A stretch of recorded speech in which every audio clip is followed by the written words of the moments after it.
The men of our generation are crippled with stress. Every single day they are faced with a tiny 1,000 stressors. What to wear, going to work, their friends, their futures. They have a constant flow of cortisol into their bodies, and so they sleep badly, feel sick every time they eat, have acne. They take ashwagandha and ginkgo biloba to try and reduce this anxiety, completely ignoring its root cause. But the men of our tribe are different. We've realised that our stress isn't natural, that we don't have to just accept it, that there's another way. Long ago, we realised that our anxiety was simply a search for meaning, and so we took action to overcome it. Our stress comes in peaks rather than a constant flow, and so rather than drain us, it spurs us on. We don't need supplements because we've optimised our lives perfectly. Which one do you want to be, bro? If you can watch this video from start to end without distractions, without scrolling down the suggested videos tab, without going down to the comments, I can teach you how to beat stress through finding purpose, through finding meaning. I'll teach you Viktor Frankl's philosophy of logotherapy. The American Institute of Stress investigated this degenerative process and found out that stress was the cause of most of our underlying health conditions. Stress is an easily identifiable condition that not only causes anxiety but is highly psychosomatic. Cortisol, our stress hormone, is constantly flowing within us and destroying our bodies from within. I mean, you'll look up so many things, right? And one of the causes will be stress. Maybe you have a cold, maybe a mouth ulcer, maybe cancer, right? Even fucking cancer, yeah, is caused by stress. And that's like the literal health problems, but it also has other effects. Like, I mean, you know, when you're stressed, you can't sleep for shit. And just that has such profound effects. Stress is destroying you from inside. I mean, stress isn't necessarily a bad thing, right? Adrenaline is a natural process, but the cave dweller wasn't stressed in the same way we were. The stress response was activated in specific circumstances as a response to actual threats. The cave dweller would go out on a hunt, right, and he'd see a lion and his stress levels would peak.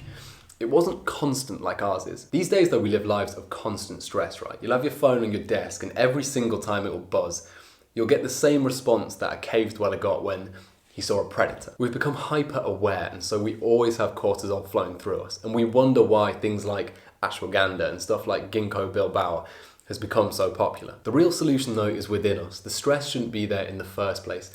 I mean, the example I always like to use is, imagine your friend had a broken leg, right? And they went to the doctor, and the doctor said, yeah, don't worry about it, we'll just give you some painkillers, yeah?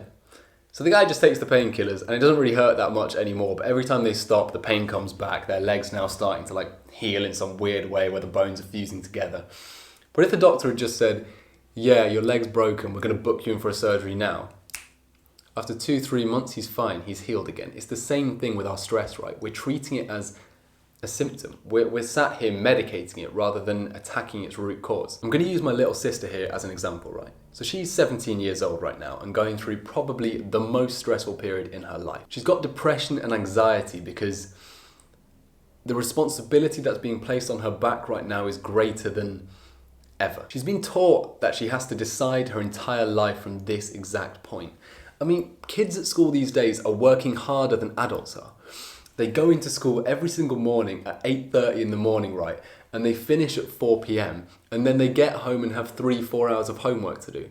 That is longer hours than we make our adults work. As a result, she has zero free time to pursue any productive exercises. And so she's just left with a constant draining stress leading to anxiety and depression.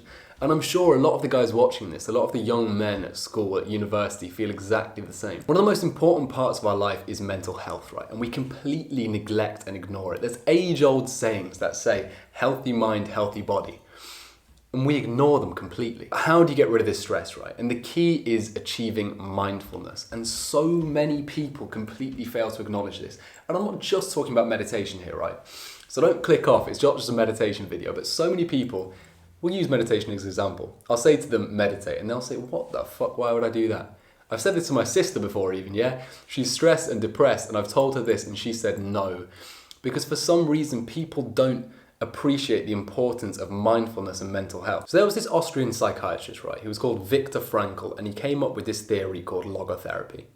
And the theory basically said that we're all stressed and anxious these days, and it's really a reflection of our lack of purpose. The normal psychiatric approach is to medicate these things. So someone will have depression, right? And instantly they'll be given antidepressants, anti-anxiety medications.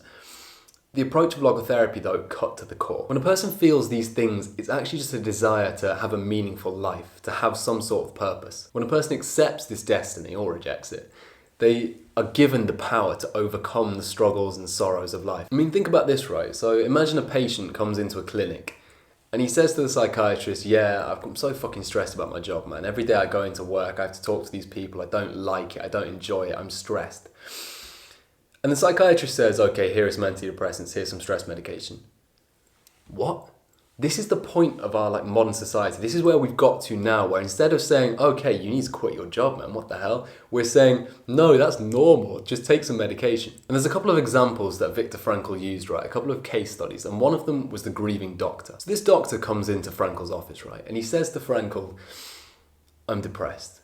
My wife has died and now I'm crippled with depression and anxiety. And Frankl, right, instead of offering him antidepressants, he asks him a question. He says, would you rather your wife had died after you? Would you rather have left your wife alone, suffering in this same way that you are now?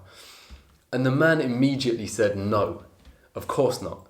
Why would I ever want my wife to have died after me and have to go through these years of depression and anxiety herself? After sitting with that idea for a bit, he walked over to Viktor Frankl, took his hand, shook it and said, thank you. His love for his wife gave his suffering a meaning. It gave it purpose. He was able to tolerate the pain he was going through in place of his wife, and that allowed him to keep going. There's another case study, and it was the example of the suicidal mother. So this was a woman who had a paralyzed son, right? And she didn't want to keep on living. She was depressed and anxious about just the general goings-on of life, right? And she wanted to kill herself and her son. But he wanted to carry on living. So she comes to Frankl with these thoughts, right? And he says to her, ask yourself this question. If you were on your deathbed right now, what would you look back and see? And she said, oh, there's so much. I've brought 2 beautiful children into this world. I've provided for them.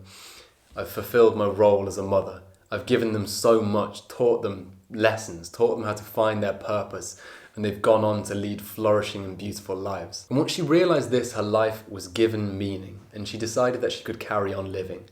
And I think the important part of that story there is that often your purpose is already within you. If you look introspectively for a second, you can already find a purpose. You can find your family, your friends, the things you give back to your community. We have purposes within us already, but we reject to notice them. The anxiety you feel, the stress that's constantly on top of you is just your search for a meaningful life. Modern conditions aren't a symptom or something that needs treating, right? They speak to a deeper spiritual anguish within all of us. Once you find this purpose, you're given strength because your suffering is given meaning. Nietzsche said, he who has a why to live can bear almost any how. So you need to find out your why, and that's an important part of overcoming suffering. If you go back and watch the last video we just made, it was about that. It was about Ikigai and the Japanese philosophy of how to find your purpose. And this is the one true way to beat anxiety, because you're not anxious, you're just lacking in meaning. The only way to defeat stress is to find your purpose, to live a life of meaning. Anyway, thanks for watching the video, guys. I hope you enjoyed that one. Leave a like and a comment, you'll find them right below the subscribe button, and join the Discord. It's a great place full of young men just like yourself who are trying to grow themselves and better themselves. You can join it for completely free and come and talk to me and the other guys about your self-improvement journey, about your struggles, about your suffering, about your search for purpose, right? Anyway, thanks for watching. Manifest excellence. Goodbye.